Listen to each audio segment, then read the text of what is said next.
I'm gonna say it. I think this was the best episode of The Gilded Age that I've ever seen. The conflicting emotions that were present during the wedding of the decade, and the fact that it was supposed to be full of love, hope and future, but it was filled with upset, dread and impending doom. It just played with my emotions in my head so much. Even that final scene with Gladys being forced into spending the night with the Duke when she truly didn't want to. We felt the harshness of Bertha's actions and her scheming in this episode, and it sent her to a point of no return in my eyes. Bertha's hunger for power will be the very thing that causes her demise, and boy is it on the way. Honestly, what an episode this truly was. So let's not wait any longer, let's dive into the episode and break down all the important details. Here is The Gilded Age Season 3, Episode 4, Ending Explained. Just to let you know, this video will contain spoilers. Gladys and the Duke's wedding. This was genuinely the highlight of the show for me. For years now, Bertha has been trying to rise up the ranks and become the most powerful and influential woman in high society, and in marrying off her daughter to somebody that Gladys didn't want to be with, the Duke, we saw that she's ruined her daughter's life for the betterment of her own. George saying to Bertha, "Nothing about this makes me happy, and I hope you're doing this because of what's best for Gladys." It showed that George could just see through Bertha's ideas. Gladys locked herself in her bedroom and refused to come out for days until the wedding, and this is something that was actually similar to the true story of Consuelo Vanderbilt, the woman that Gladys is based on. This is because she locked herself in her room and refused to come out because she was being forced to marry the Duke of Marlborough. It was only through her mother faking being on death's door that she actually came out. So Gladys being in her bedroom for days before was definitely inspired by the events that actually happened in reality. This season has shown how that time definitely favoured man over woman, whether it be in a divorce and it not harming the reputation of man, as we heard through Mrs. Astor when we found out that her husband was living up his life on a yacht, and even with Aurora and Charles, with him not being shunned by high society. But we've seen it most in this situation, where Gladys found herself forced into this marriage, and in George's and her own words, it was now past the point of no return, because if she decided to listen to her heart and not marry him, then word would travel across the entirety of high society and it would follow her around for the remainder of her days. Gladys did eventually walk down the aisle, and this was such a heartbreaking scene. There was this sad dissonance in the music that was being played. The audio was muffled, and through her veil, all I could see amongst the sea of smiles was Larry Russell, her brother, with this upset look on his face. Knowing that his sister, somebody that he cared so deeply about and knew that she wanted to marry somebody else due to truly loving them, was being forced into a life that she didn't want. We even saw tears going down her cheek through the veil, which is something that was said to have actually happened during Consuelo's wedding by onlookers. So the show did try and stay true to what was recorded at the time. The bit that got me the most though was when it came to them saying "I will" to each other. Instead of there being this happy, exciting music, or even silence so we could feel the weight of love that was in their words, there was instead this minor piano piece that really captured the mood and tone of doom, dread, and Gladys walking into a life that she didn't want to be a part of. That paired with the fact that she was forced to be intimate with the Duke on their wedding night when she didn't want to be. It just showed how awful of a situation that she was in, and that her mother, one of those smiling onlookers, somebody that should have protected her, disregarded her and used her as a pawn in her game of trying to ascend the highest position that she could possibly achieve. The final scene being the New York Harbor and the Brooklyn Bridge was the perfect choice to close out the episode. Last season, that bridge opening was a night full of celebrations, smiles and fireworks, but on this night, it was the backdrop of the entrance to the beginning of a life that a kind-hearted, innocent character didn't want to lead. It was the polar opposite. It was just an incredibly heartbreaking episode and an ending that showed how selfish and evil Bertha actually was. As Mrs. Astor said, 3 years ago, nobody knew who she was, but now all she could care about was making sure people knew exactly who she was, no matter what the cost. Peggy Scott and Dr. Kirkland.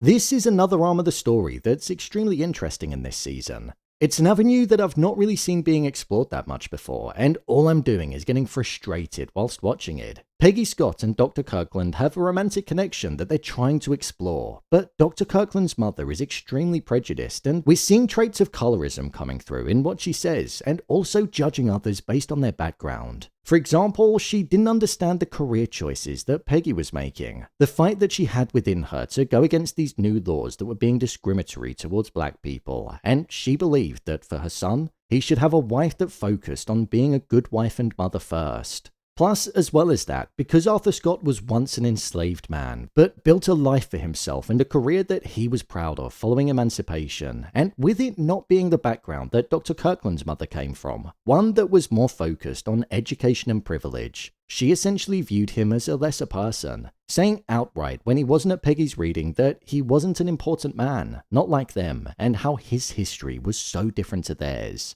The audacity to come out with something like that absolutely shocked me, and I don't know how Peggy and her mother bit their tongue. I actually think that Peggy's tongue will get loosened soon. We know that Peggy has fight within her, and the discrimination that she's facing and her family are also experiencing from somebody that should be in support of her is something that will most likely end up being the trigger, because it'll get too much. I also don't see Peggy and Dr. Kirkland finding happiness together.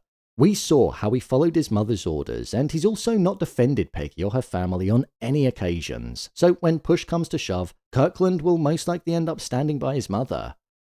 Jack and Larry.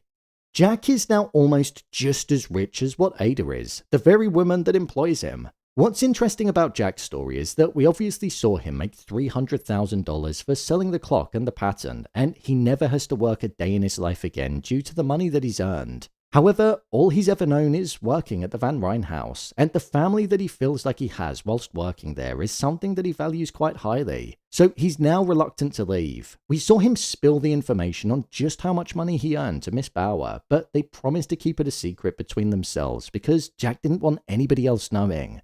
What's particularly interesting about this is that Jack isn't a man that comes from money. He's a footman, hence why he now feels like he'll be lost without working for the Van Ryns. So with it seeming like his secret is about to get out and Agnes isn't going to be best pleased, it's going to be interesting to see how he'll navigate that and if he'll be asked to leave the very family that he found himself within. George Russell's worry. George has most recently had the worry of marrying off his daughter to somebody that she quite literally didn't want to be with in the slightest, and now it seems like his entire world is going to come crashing down in a completely different way.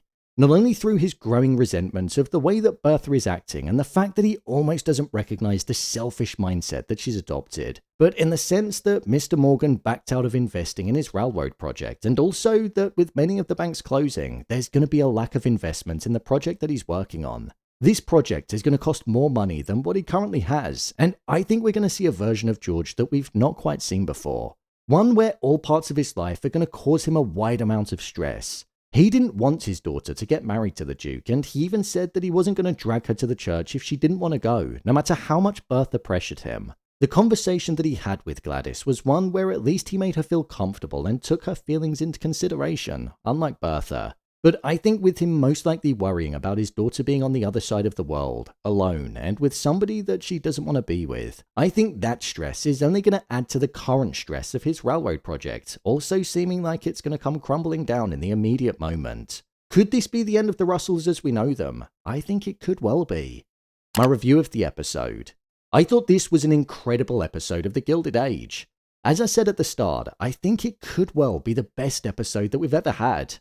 I thought it just captured the emotions of it all so well, and I felt immersed whilst also feeling that heartbreak and helplessness that Gladys found herself in. That entire wedding scene was just so haunting, and the tears under her eyes spoke more than any amount of words could ever have done. When it came to the other stories outside of the wedding, we've seen the foundation now being laid down for quite a lot of the other character arcs that'll be unfolding in the second half of the season. The likes of Larry and Marian looks like it could well be taking a different head. Larry has just made $300,000, and it seems like he could well fall into the dark side of being around all of that money, and it might make him come across completely different. Money changes people, and this money is his to play with, so that relationship that once looked so promising could go in a completely different direction now. I also think that Peggy's story is one that will have a dramatic climax, just like what the wedding did. I quite like how it's been structured, with the odd comment here and the odd comment there from Mrs. Kirkland, but I think it will reach its limit and peak with a feud erupting, so it's a smart way of structuring the development of that story. I'd also say that I like the fact that in this episode we got to see a few things that were considered to be truths in real events taking place with the wedding, such as Gladys locking herself in her room and also crying underneath her veil. It was nice for the showrunners to pay homage to their true history. We've just passed the first half of this season now, and I think we're in for a real treat when it comes to building towards an eventful finale. Let's hope it's just as good as what the previous 4 episodes have been. So, there you have it. The Gilded Age Season 3 Episode 4 Ending Explained.